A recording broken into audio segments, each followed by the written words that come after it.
रामाबाई रानडे एक भारतीय सामाजिक कार्यकर्ता थी और 20वीं सदी की शुरुआत में पहली महिला आधिकारिक कार्यकर्ता में से एक थी। 11 साल की उम्र में उनका विवाह न्यायमूर्ति महादेव गोविंद रानडे से हुआ, जो एक प्रतिष्ठित भारतीय विद्वान और समाज सुधारक थे। रामाबाई ने अपनी शादी के तुरंत बाद महादेव गोविंद रानडे के मजबूत समर्थन और प्रोत्साहन से पढ़ना और लिखना सीखना शुरू कर दिया। अपनी मूल भाषा मराठी से शुरुआत करते हुए उन्होंने अंग्रेजी में महारत हासिल करने के लिए कड़ी मेहनत की। 1884 में रामाबाई ने अपने पति और अन्य सहयोगियों के साथ देश की पहली लड़कियों में से एक की स्थापना की, हाई स्कूल हुजूराबाद, पुणे में। अपने पति से प्रेरित होकर रामाबाई ने हिंदू लेडीज सोशल क्लब शुरू किया। मुंबई में महिलाओं के बीच सार्वजनिक बोलने का विकास किया गया। अपने पति की मृत्यु के बाद रामाबाई ने अपना शेष जीवन महिलाओं की भलाई के लिए समर्पित कर दिया, मुख्य रूप से सेवा सदन सोसाइटी की गतिविधियों के माध्यम से रहता है। मुंबई और पुणे में वह पूना सेवा सदन की स्थापक और अध्यक्ष थी, जो सभी भारतीय महिला संस्थानों में सबसे सफल है और इसमें हजारों महिलाएं शामिल होती है। संस्था की अपर लोकप्रियता इस तथ्य के कारण थी कि रामाबाई की करीबी व्यक्तिगत देखरेख में थी। रामाबाई रानडे का जन्म 25 जनवरी 1862 को सांगली जिले के एक छोटे से गांव देवराष्ट्र में रहने वाले कुलेकर परिवार में यमुना कुलेकर के रूप में हुआ था। महाराष्ट्र, चूंकि उन दिनों लड़कियों को पढ़ाना वर्जित था, इसलिए उनके पिता ने उन्हें नहीं पढ़ाया। 1873 में 11 साल की उम्र में उनका विवाह जस्टिस महादेव गोविंद रानडे से हुआ, जो एक विद्वान थे, जो उनसे 20 साल बड़े थे और भारत के सामाजिक सुधार आंदोलन के अग्रणी थे।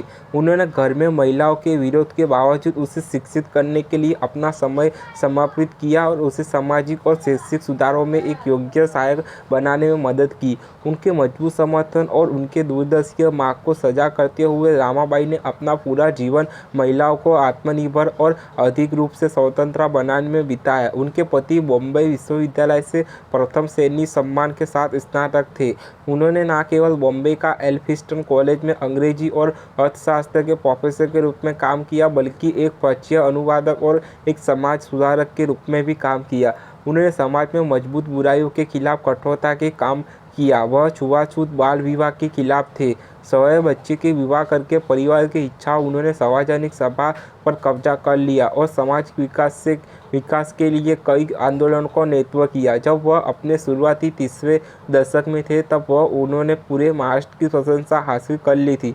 उनकी व्यापक सोच, गतिशील दृष्टि, भावुक और समर्पित सामाजिक प्रतिबद्धता ने रामाबाई को दृढ़ता से प्रेरित किया और भविष्य के सामाजिक कार्यों के लिए उनका मार्ग प्रशस्त किया। रामाबाई ने खुद को शिक्षित करने का मिशन बना लिया, ताकि वह अपने पति का नेतृत्व वाले सक्रिय जीवन में बराबर की भागीदार बन सके। अपने प्रयासों में उन्होंने अपने विस्तृत परिवार की अन्य महिलाओं को रुकावट और शत्रुता का सामना करना पड़ा।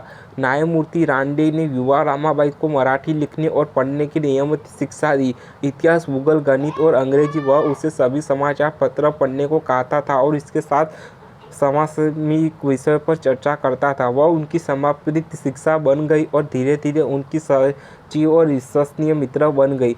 जब पंडिता रामाबाई विधवा होने के बाद 1882 में पुणे आई, तो रानडे ने उनकी मदद की। रामाबाई रानडे और पंडित रामाबाई दोनों ने रानडे के अवसर पर एक ईसाई मिशनरी महिला से अंग्रेजी भाषा की शिक्षा ली। रामाबाई अपनी पहली सार्वजनिक उपस्थिति नासिक हाई स्कूल में मुख्य अतिथि के रूप में आई। जस्टिस रानडे ने अपना पहला भाषण लिखा। उन्होंने जल्दी अंग्रेजी और मराठी दोनों में सार्वजनिक रूप से बोलने की कला में महारत हासिल कर ली। उनके भाषण सदैव सरल एवं हृदयस्पर्शी होते थे। उन्होंने प्रार्थना समाज के लिए बॉम्बे में काम करना शुरू किया। उन्होंने शहर में आर्य महिला समाज की एक शाखा की स्थापना की। 1893 से 1901 तक रामाबाई अपनी सामाजिक गतिविधियों में लोकप्रियता के चरम पर थी।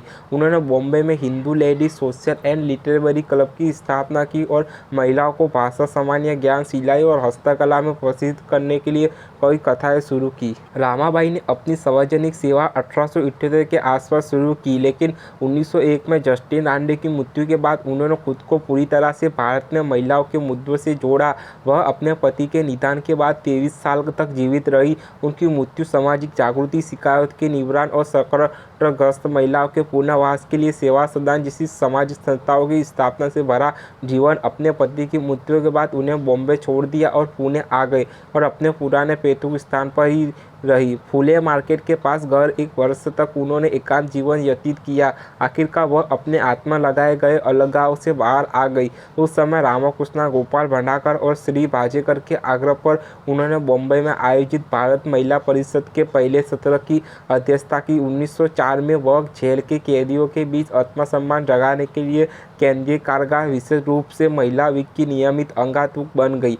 वह सुधारक विद्यालय में लड़कों से मिली, उनसे बात की, उत्सव के अवसर पर उन्हें मिठाइयाँ वितरित की। वह नियमित रूप से स्थानीय अस्पतालों में मरीजों से मुलाकात करती थी, फल फूल और किताबें बांटती थी। 1913 में वह राहत का प्रबंध करने के लिए गुजरात और काठियावाड़ भी गई। आज अकाल से त्रस्त लोग अपने जीवन के अंतिम वर्षों में भी वह सेवा प्रदान के स्वयंसेवक के साथ अष्टमी और कार्तिकी मेलों के समय सहायता प्रदान करने के लिए अलादी चाहती थी। संत ज्ञानेश्वर के मंदिर में जाने वाली महिला तीर्थयात्रियों के लिए में इस गतिविधि के अपनाते हुए उन्होंने महिलाओं के लिए एक नई प्रकार की सामाजिक सेवा की नींव रखी।